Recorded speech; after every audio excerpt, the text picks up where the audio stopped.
오늘 로마서 8장 18절 말씀, 현재의 고난은 장차 우리에게 나타날 영광과 비교할 수 없도다, 이렇게 되어 있습니다.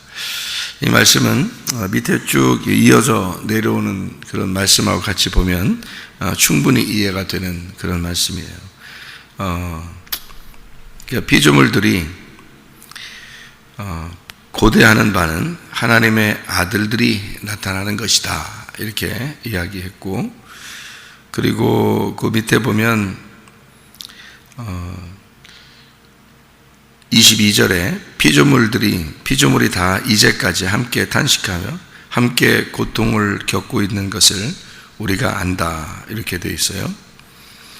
23절, 그뿐 아니라 또한 우리 곧 성령의 처음 익은 열매를 받은 우리까지도 속으로 탄식하며 양자 될 것 곧 우리 몸의 속량을 기다린다, 이렇게 되어 있습니다. 여기 몸은 소마게죠. 소마로 기다린다, 이런 말인데, 그 말은 이제 육체를 벗어버리고 소마가 되었다, 이런 얘기고요. 그러니까 혼의 구원을 의미하는 거죠. 혼의 구원.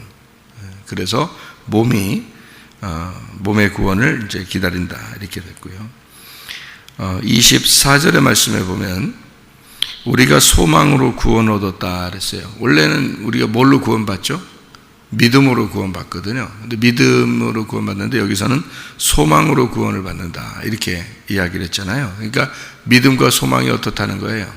같다는 거죠, 그죠? 믿음과 소망과 사랑은 한 가지다, 매 한 가지다, 그 말이에요. 믿음과 소망과 사랑이 매 한 가지인데 그 중에 제일은 사랑이라, 이렇게 되어 있잖아요. 소망으로 구원을 얻었다, 이렇게 되어 있고요. 보이는 소망이 아니니 보는 것을 누가 바라리요, 이렇게 되어 있습니다. 그러니까 우리는 이게 이제 소망은 보이지 않는 것을 바라보는 것을 소망이라 그렇게 말을 하고, 히브리서 11장에는 보이지 않는 것을 우리가 믿는 것을 믿음이라 이렇게 얘기를 하거든요. 그러니까 보이지 않는 것을 바라는 것을 소망이라 그러고, 또 보이지 않는 것을 믿는 것을 믿음이라 이렇게 말을 하니까 이게 같은 거죠. 그러니까 그래서 믿음과 소망은 같은 것이다, 이렇게. 만일 우리가 보지 못하는 것을 바라면 참음으로 기다릴지니라, 이렇게 되어 있습니다. 그러니까 이거는 틀림없이 어떤 얘기겠어요? 애굽에서 탈출한 우리들이 광야에서 가나안 땅을 그리워하는 그런 모습이죠, 이게 지금. 그러니까 모든 피조물들이 하나님의 아들들이 나타나기를 원한다, 이렇게 돼 있어요. 그러면 어떻게 하나님의 아들들이 나타나기를 원한다, 이렇게 말하냐면, 토기장이가 토기를 이렇게 만들 때 그냥 진흙으로 이렇게 빚어가지고 그냥 그대로 만드는 게 아니고, 진흙을 빚으면 그거를 용광로 속에다 집어넣어요. 그래서 거기서 이제 단련한 다음에 그 다음에 이제 끄집어내면 그게 이제 토기가 되거든요. 그러니까 토기장이가 그냥 그릇을 이렇게 만들어서 바로 그게 그릇 되는 게 아니고, 용광로에다 집어넣고 그 다음에 그것을 뽑아가지고 이제 그릇을 만드는 것처럼 우리의 그 고난이라고 하는 게 반드시 필요한 거라는 거죠. 고난이라는 게 반드시 있다. 그 고난을 통해서 사람을 만들어 나가는 그런 하나님의 그 모습이죠. 그러니까 하나님이 이제 그냥 그릇을 그냥 만드는 게 아니고 이렇게 고난을 통해서 그릇을 만들어내는 그런 모습을 볼 수 있어요. 그러니까 고난을 받으면 그게 마치 아침과 같은 게 아니고 밤과 같죠. 고난이라는 건 참, 이 밤이 끝도 없이 지나가겠구나 하는 그런 마음이 들거든요. 그러니까 아침이 왔으면 이제 그런 마음, 내게 새로운 날이 왔으면, 밝은 빛이 왔으면 좋겠다, 이제 새 날이 왔으면 좋겠다, 이런 생각들이 오거든요. 고난이 올 때는 계속 밤과 같아요. 어둠과 같고 칠흑과 같은 밤을 계속 지내는 것 같은, 저녁에 있는 것 같은 거죠. 근데 저녁에는 울음이 있고 아침에는 기쁨이 오리로다.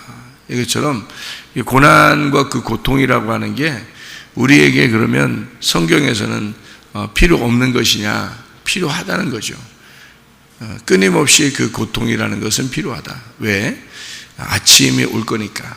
그 밝은 빛이 올 거니까 그걸 기대하는 것을 믿음이라 그러고요. 그걸 소망이라 그렇게 말하는 거예요. 그러니까 믿음과 소망은 하나인데 이게 하나님의 계획하심이었고 이게 하나님의 사랑이었구나라고 하는 걸 깨닫는 게 그게 사랑의 완성이라는 거예요.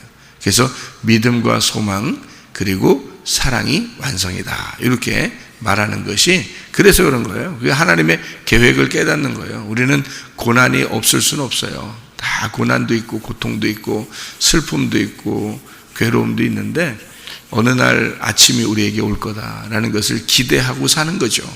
그게 그 기대하는 것이 소망이고 그것이 믿음이라 그렇게 말하는 거예요. 그러니까 믿음으로 구원받고 소망으로 구원받는 거예요. 그러니까 그 구원이 뭐냐면 사랑이에요. 하나님은 우리를 구원하신다. 하나님은 우리를 사랑하신다. 같은 말이잖아요. 그죠? 하나님이 우리를 구원하실 거야. 하나님이 우리를 사랑하실 거야. 그게 같은 말이라고. 그러니까 그 구원을 위해서 우리는 소망을 갖게 되고 그리고 믿음을 갖게 되고 하는 거죠.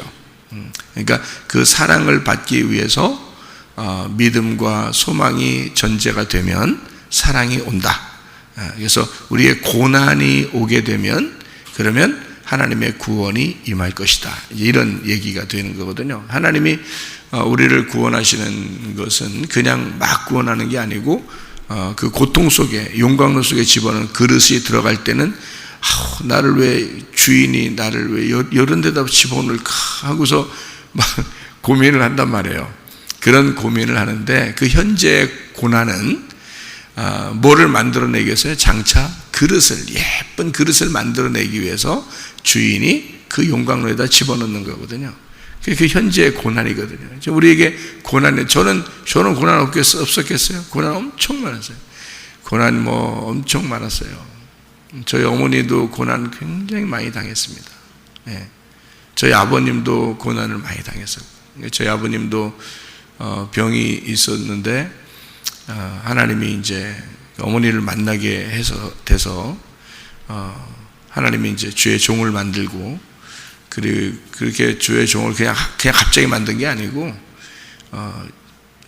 돌아가실 병을 이제 얻게 돼서 간암 말기로 간이 완전히 녹아버려서 엑스레이 찍었는데 간이 녹아버렸을 정도로 없어졌는 상태. 이게 이제 그래서 몇 주간을 못 사는 그런 그 시한부 인생. 그러니까 그 병원에서 부산에 있는 병원하고 또 서울에 있는 병원에서 이제 진단을 확실하게 받아서 몇 주 안에 돌아가신다는 진단을 이제 받고 하나님 앞에 그럼 내가 하나님을 위해서 내가 살겠습니다. 하나님이 살려주시면 내가 하나님을 위해서 살고 그 전까지는 그래도 이 세상적으로 아주 훌륭한 사람이 되고 싶고 뭔가 이렇게 좀 명예로운 그런 사람이 되고 싶었는데 근데 이제 병을 얻어서 죽는다 그러니까 어차피 죽을 거 그냥 하나님이 만약에 살아계셔서 나를 살려주시면 그럼 내가 하나님 일 하겠습니다. 이렇게 된 거죠. 그래서 그때가 이제 저한테 얘기할 때는 그 기억하는 게 이제 아버지가 그 강대상 왼쪽에서 강대상에 이제 강대상 목사님 쪽에서 볼 때는 강대상의 오른쪽이고 이제 성도들 쪽에서 볼 때는 강대상의 왼쪽이라고 그렇게 얘기해서 그쪽에서 이제 무릎을 꿇고 새벽 예배 때 기도를 하는데 새벽에 이제 기도를 이제 하나님 앞에 사생 결단하면서 기도했겠죠. 자기도 이제 목숨이 왔다 갔다 하니까 그래서 기도를 하는데 창문 쪽에서 빛이 이게 이런 빛이 아니라 환한 어떤 빛이 확 들어오더랍니다. 이 가슴으로 확 들어오더래요. 그래서 뭔가 막 상쾌하고 그래서 좀 이상하다. 그래서 이제 그 다음 날 일어나서 이제 아침에 이제 그 목사님하고 이제 내가 몸이 좀 괜찮은 것 같은데 한번 엑스레이 좀 찍고 싶다. 그래서 병 확인 좀 한번 해보자. 그래서 병원 가서 확인을 했는데 간이 다시 생긴 거예요. 새 거가. 그래서 엑스레이 찍은 사람 엑스레이 찍어서 의사가 확인한 결과 하나는 간이 없고 하나는 간이 생겼고 이렇게 이제 돼 있는 엑스레이를 보관하겠다 그렇게 부산에는 이제 기독교 병원이니까 그래서 보관하겠다 이렇게 하고 서울대병원에서도 이제 이렇게 양쪽 다 확인해서 간이 하나는 없고 하나는 간이 있고 엑스레이가 이렇게 해서 치료를 받았어요. 히스기야처럼 15년을 생명을 연장해 달라고 그렇게 하나님 앞에 기도하고 하나님이 약속을 해서 이제 2년 정도, 옛날에는 그때가 아마 아버지 공부할 때는 2년 정도 공부했을 때예요.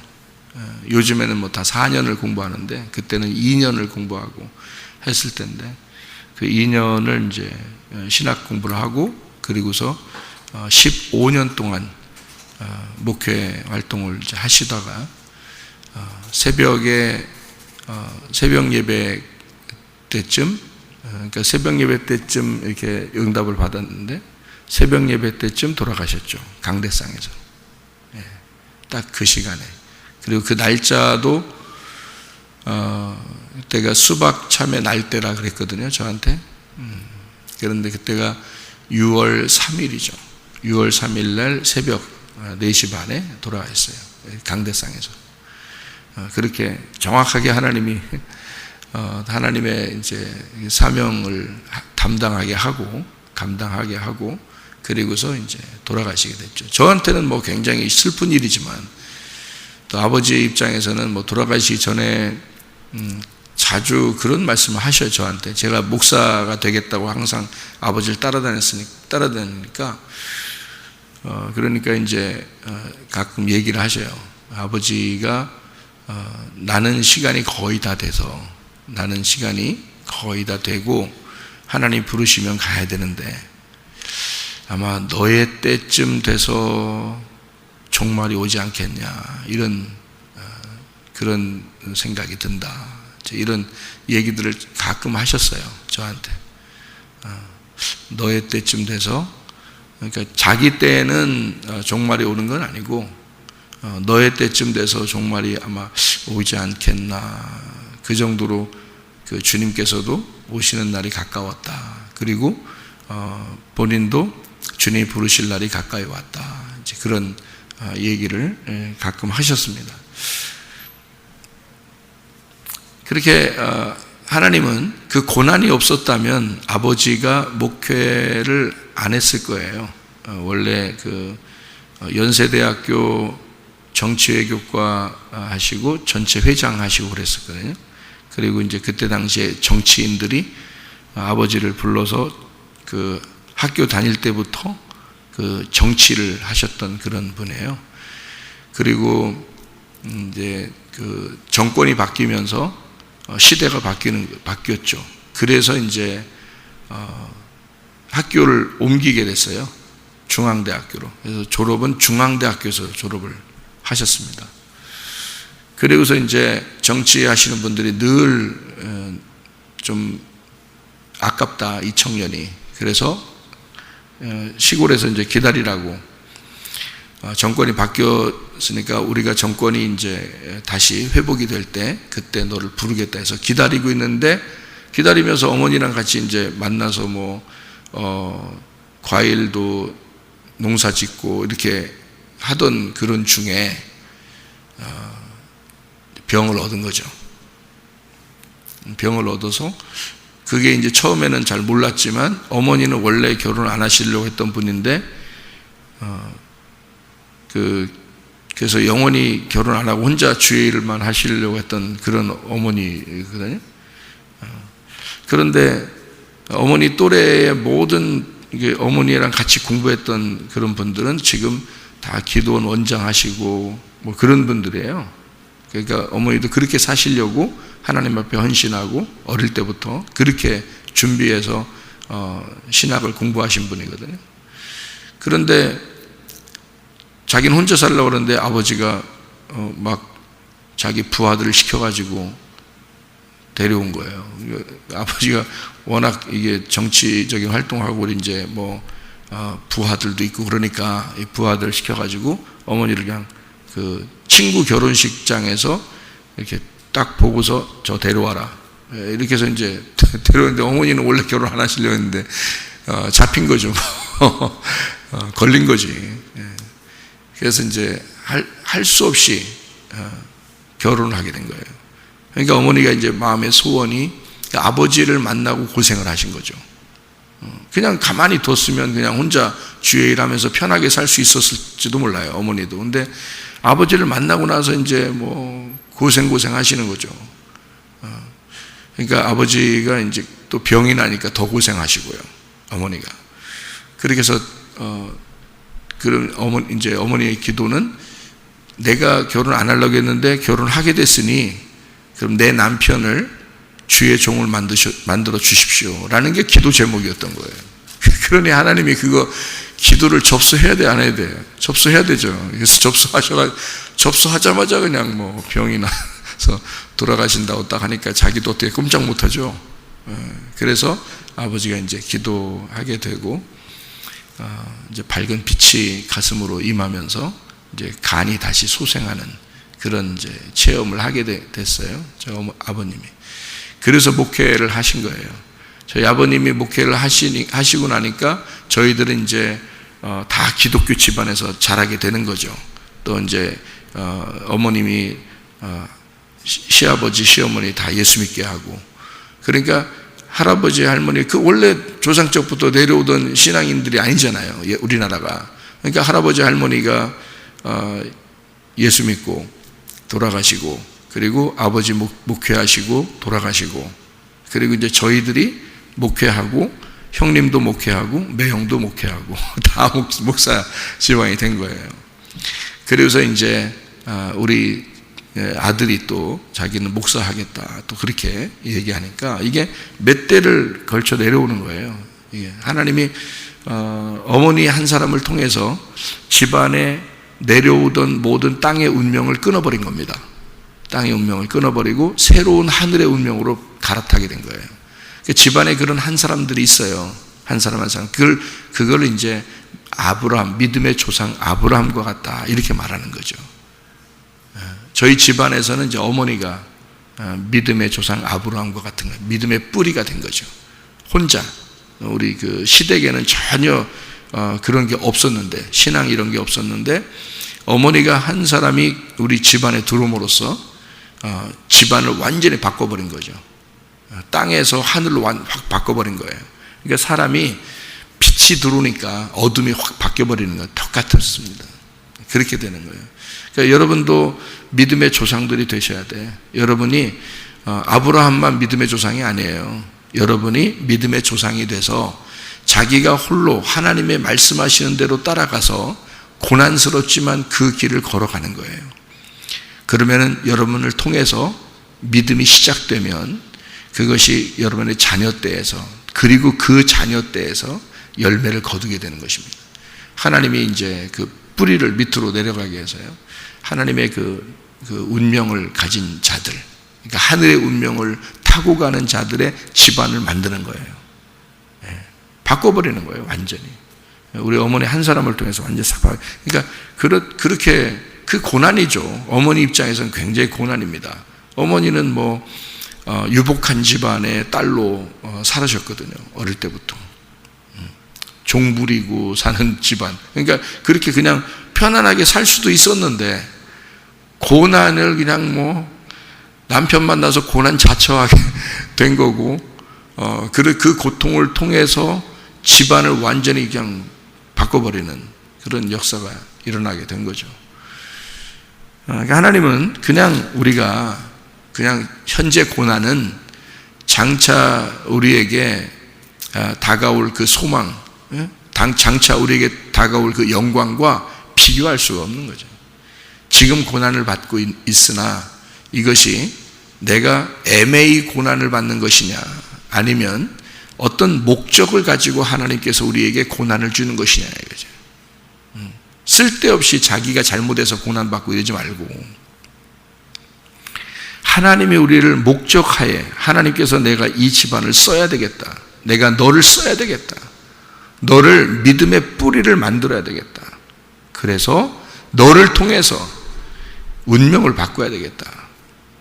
3, 4대에 내려오던 그 저주를 끊고 천대에 축복받는 집안을 만들겠다 하는 게 그게요, 하나님의 놀라운 단련입니다. 이게 고난, 단련하시고 순금과 같이 그 단련하신 후에 순금과 같이 나오리로다 하는 것처럼 이게 완전히 단련하고 재련해서 거기서 깨끗한 금을 뽑아내는 거예요.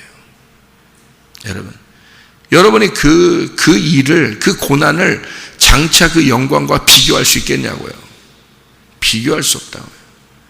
바라는 것, 그 보이지 않는 것, 그 믿음, 그 소망을 우리가 바라보면서 하나님을 위해서 산다고 하는 것은, 이 땅의 이 고난이라고 하는 건 장차 영광에 비교할 수가 없다. 그래서 고난이 있다 하더라도 믿음을 가지고 소망을 바라보면서 살아가는 거예요. 그러면 뭐가 완성을 시키느냐? 사랑이 완성을 시켜. 하나님께서 우리 집안을, 하나님이 나를 통해서 하나님이 이렇게 하나님의 사랑을 보여주시려고 했구나라는 것을 나중에 깨닫게 되는 거죠. 그게 완성이에요. 하나님의 사랑이 완성이라고요. 고난받는 우리들에게 믿음과 소망을 통해서 사랑으로 완성하려고 하는 게 하나님의 마음이라는 겁니다. 그것이 현재의 고난, 우리가 고대하는 바 하나님의 아들들이 나타나기를 원한다. 이 피조물이 고대하는 것도 하나님의 아들들이 나타나기를 원한다. 어떤 아들들이 나타나기를 원하는 거냐면 십자가의 고통을 통해서 부활하는 하나님의 아들들을 피조물들도 원한다는 거예요. 이게 로마서 8장에 나오는 것은. 그러니까 예수 그리스도의 그 십자가를 통해서 부활이 왔듯이 우리가 우리의 고난을 통해서 장차 받을 그 영광, 그것을 소망하는 우리들, 이것이 우리에게는 하나님의 사랑이라는 거예요. 하나님이 그거를 기대하고 있다. 바로 그런 말이에요. 그래서 지금 여러분과 제가 이 땅에 살면서 고난이 있을 수 있죠. 저는 지금 이제 우리 집사람도 저한테 물어봐요. 뭐라고 하냐면, 고난이라는 게 반드시 있는 거예요? 라고 물어봐요. 고난을 안 받을 수도 있잖아요. 근데 왜 고난을 반드시 있는 거예요? 라고 물어봐요. 제가 뭐라고 그랬냐면, 고난은 반드시 온다. 만약에 고난이 오지 않았다면 그냥 평범하게 그냥 살아갈 수 있도록 만드는 것이다. 그런데 고난이 반드시 코스대로 오는 것이다. 이 고난이 오지 않는다면 하나님은 그 사람을 사명자로 쓸 수가 없어. 하나님의 그릇으로 쓰려면요, 반드시 고난이 오게 됩니다. 고난이 안 오면요, 하나님이 그렇게 그릇으로 쓰는 사람이 아니에요. 그냥 평범한 사람이에요. 하나님의 사명자들은요, 반드시 고난이 옵니다.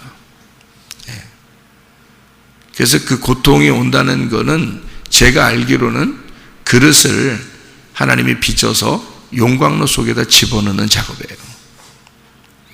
그것을, 그 과정을 거치지 않으면 예쁜 그릇이 안 나온다고요.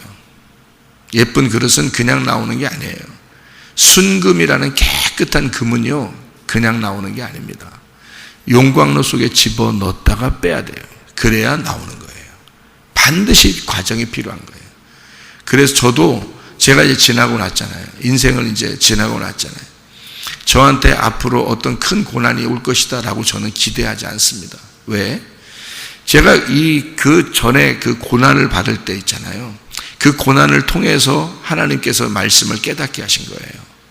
내가 이 땅에 고난이 없었다면 저는 이 말씀 이 정도 못 깨달았을 거예요. 고난을 통해서 말씀을 깨닫게 됐는데, 말씀을 깨닫고 보니까 하나님께서 지금의 나를 위하여, 지금의 나를 만들기 위해서 그 고난도 허락하셨구나라는 것을 깨닫게 된 거예요. 이런 게, 나는 내가 잘못해서 그런 줄 알았어요. 내가 잘못해서. 그냥 잘못하면, 사람이 잘못하면 그냥 벌도 받는 거지 라고 생각했어요. 그랬더니 그것도, 누구를 만나는 것도, 또 내가 어떻게 살아가는 것도 다 하나님의 과정 속에 있더라고요. 이게 지나고 이렇게 보니까요, 하나님의 사랑을 확실하게 받고 보니까 내가 어떻게 그 살아오는 과정을 뒤를 쭉 돌아보게 돼요. 그러니까 보니까 고통이라는 게 이게 반드시 오는 과정이었구나. 이 고난이라는 거요, 그 과정이었던 거죠. 이게 광야와 같은 곳이에요. 애굽에 있었던 내가 거기서도 하나님을 믿었죠. 그런데 어릴 때도 그러니까 하나님 믿었는데 하여튼 어떤 만남을 통해서든지 잘못된 만남을 통해서든지 또는 화날 일들이 막 생긴다든지 이런 것들이요 막 생기는 거예요. 그건 내가 그걸 만들었겠냐고요. 그런 걸 처음부터 만들었겠냐고. 나는 이 사람에서 나는 이런 고난을 당해야지 그래서 사람 만나고 그러겠어요? 생각해 보세요. 그런 거 아니라고요. 내가 어릴 때부터 하나님이 부르신 사람인데요. 제가요. 어릴 때부터요. 초등학교 2학년 때 벌써 주님이 저를 만나 주셨는데요. 초등학교 2학년 때. 초등학교 5학년 때 천국 지옥 다 봤는데요. 그리고 저는 교회에서 주로 생활했고 잠도 거의 교회에서 자고 그랬어요. 저는 의자에서. 제가 새벽 예배 불 켰습니다. 새벽 예배. 제가 최고 먼저 일어나서 다른 사람 오기 전에 다 불 켜놓고 다 마이크 다 정리 다 해놓고 제가 혼자 그렇게 살았어요. 어릴 때부터 주의 종으로 하나님을 불렀기 때문에 나는 교회 생활을 해야 된다라고 해서 그렇게 살았던 사람인데요. 제가 일부러 다른 사람 만나서 일부러 고생하려고 작정하고 나는 고생 좀 해야 되겠다 이렇게 하겠냐고요. 주의 종으로서 목사를 잘해야 되겠다 이렇게 생각하죠. 잘해야 되겠다고 하니까 하나님이 그걸 갖다 꺾어버리시는데, 내가 이제까지 목사로서 잘 그냥 순탄하게 그대로 준비됐으면요 저는 지금의 이 성경을 못 깨달았습니다. 저는요. 그러니까 지금 내가 돌아와 보니까 이 모든 과정을 하나님께서 그냥 지켜보고 있더라는 거예요. 내가 선악과 먹는 것도 다 지켜보고 있는 거예요. 다 지켜보고 있고, 내가 하는 모든 죄와 벌과 이런 모든 심판 이런 것들을 그대로 보고 있는 거예요. 하나님이요. 그런 것을 내 고통을 하나님이 즐기신다는 게 아니라 그 고통 속에 함께 있었다는 거죠. 내가 고통받는 때 하나님이 나와 함께 하고 있었다. 내 슬픔 가운데 주님은 나와 함께 하고 있었다. 내가 고난받고 있을 때 나온 주님이 나는 나를 떠나 있는 줄 알았어요. 내가 어느 날 주님을 다시 불러서 다시 내가 찾아야지 그렇게 생각했어요. 하도 응답도 없고 떨어져 있는 것 같아서. 근데 주님이 이제 시간 됐다, 때가 됐다 그러니까 하나님이 때를 정하면요 사람이 어떻게 못하겠더라고. 그냥 막 붙잡아 놓고 확 돌려가지고 그 자리에 탁 갖다 놓는데 야, 그거 못 빠져나가겠더라고요. 거기서는. 내가 거기서 완전히 무릎 꿇고 회개했잖아요. 내가 주님만 생각하며 살겠습니다. 내가 주님의 일만 하겠습니다. 다시는 내가 죄를 짓지 않겠습니다. 그래서 하나님 앞에 고백하고, 그때 고백은 하나님이 시키는 고백 같아. 그냥 할 수밖에 없도록 내가 그렇게, 나는 지긋지긋한 이 고통의 과정을 다시 돌아가고 싶은 생각이 없는 거예요.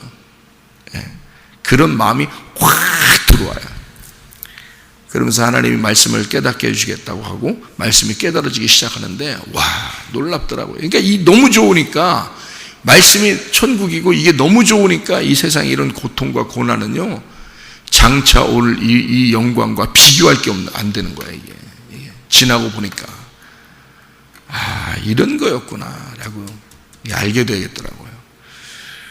그러니까 여러분이 혹시 지금 용광로 속에 있는 것과 같고 고통을 받는 것 같고 고난을 받는 것 같고 이렇게 생각할지라도 그것도 지나고 보면 하나님의 과정이었다.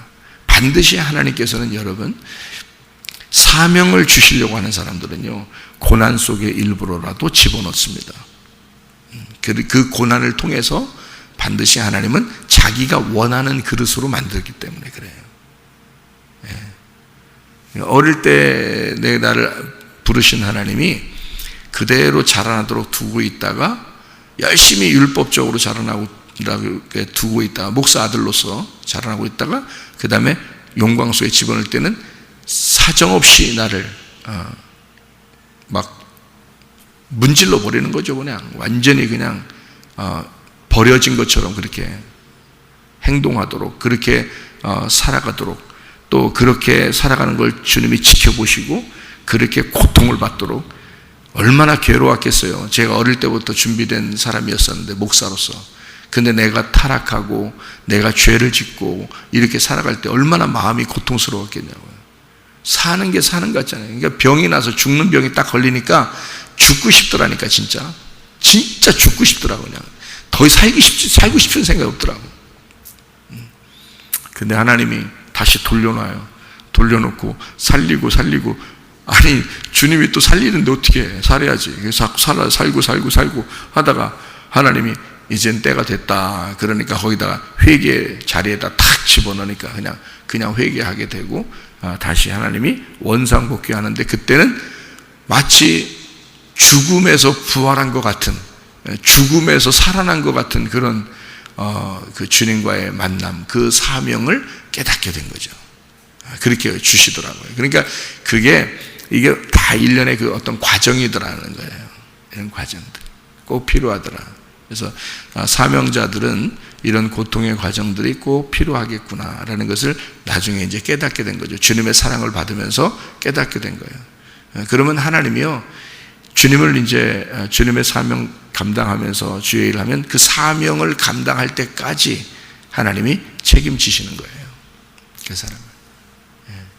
그게 이런 과정이거든요. 그러니까 모세도 보세요. 모세가 애굽에서 왕자로 자라났습니다. 근데